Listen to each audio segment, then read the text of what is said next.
राहुल अग्रवाल एक middle class family से ताल्लुक रखता था। राहुल एक सॉफ्टवेयर इंजीनियर था और मुंबई की एक आईटी कंपनी में जॉब करता था। वो शांत स्वभाव का, ईमानदार और पारिवारिक व्यक्ति था। राहुल की शादी 6 साल पहले नीति शर्मा से हो चुकी थी, जो देखने में सुंदर, पढ़ी लिखी और चालाक महिला थी।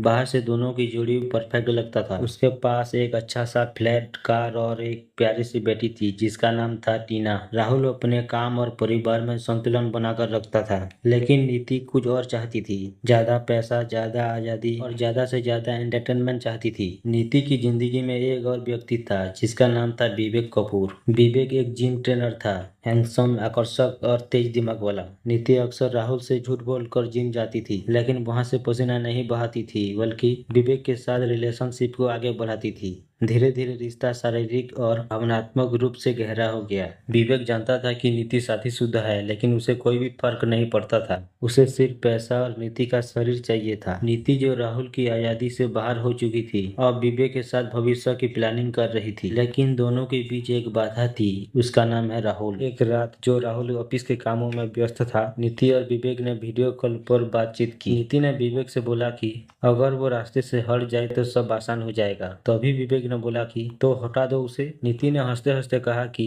इतना आसान होता तो अब तक कर चुकी होती। इसी रात से एक खतरनाक योजना बनने लगी, जो कि पति की हत्या की योजना। नीति ने पहले राहुल को स्लो पॉइजन देने का सोचा। उसने कुछ हफ्तों तक राहुल के खाने में थोड़ा थोड़ा जहर मिलाने लगा, जिससे उसकी तबीयत बिगड़ती रही। राहुल डॉक्टरों के पास गया, लेकिन कुछ भी पकड़ में नहीं आया। इसी बीच नीति राहुल की लाइफ इंश्योरेंस करवा चुकी थी, 1 करोड़ रुपए का बीमा, जिसमें नॉमिनी वही थी। रविवार की रात 2 बजे राहुल गहरी नींद में था। घर में सिर्फ नीति और उसकी बेटी मौजूद थी। नीति धीरे से उठी, तकिए के नीचे से एक प्लास्टिक का कवर निकाली, जिसमें एक दुपट्टा और नींद की गोलियां थी। उसने राहुल को एक जूस में ज्यादा मात्रा की गोलियां मिलाकर पिला दी। जूस पीते ही राहुल बेहोश हो गया। फिर उसी दुपट्टे में राहुल का गला घोट दिया। तभी राहुल की सांसें थम हो गई। उसके बाद नीति उसकी बेटी को उठाया और कहा, पापा सो रहे हैं, चलो मामा के घर चलते हैं। सुबह होते ही नीति ने पुलिस को फोन किया और कहा, मेरे पति ने आत्महत्या कर ली है। पुलिस आई। शुरुआती तौर पर मामला आत्महत्या जैसे लग रहा था। कोई भी जबरदस्ती की निशान भी नहीं थी। आसपास कोई हथियार भी नहीं मिला। लेकिन इंस्पेक्टर जयंत राणे को कुछ अजीब लगा। तुम कहती हो कि राहुल ने फांसी लगाई, लेकिन रस्सी का निशान गर्दन पर नहीं है, किसी कपड़े का दुपट्टा लगता है शायद। तभी घर की तलाशी हुई और घर के अलमारी पर मिला एक जला हुआ दुपट्टा। कुछ समय बाद फोरेंसिक रिपोर्ट आई। राहुल के शरीर में नींद की गोलियों की अधिक मात्रा थी।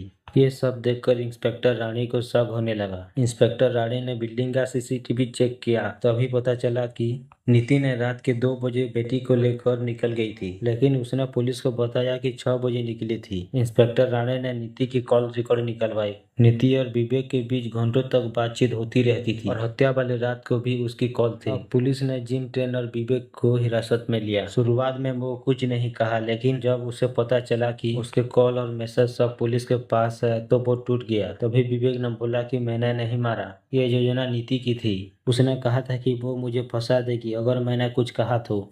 कोर्ट में ये केस काफी चर्चा में आई। एक पत्नी जो बाहर से एक आदर्श गृहिणी लगती थी, अंदर से इतनी लालची थी कि उसने अपने पति की हत्या कर दी, सिर्फ पैसे और प्यार के झूठे वादे से। नीति को उम्र कैद की सजा हुई और विवेक को 10 साल की सजा, हत्या की साजिश में सहयोग देने के लिए। राहुल की मौत एक साजिश का शिकार हुई, उस पत्नी के हाथों, लेकिन उसकी मासूमियत और भरोसे का यही अंजाम हुआ।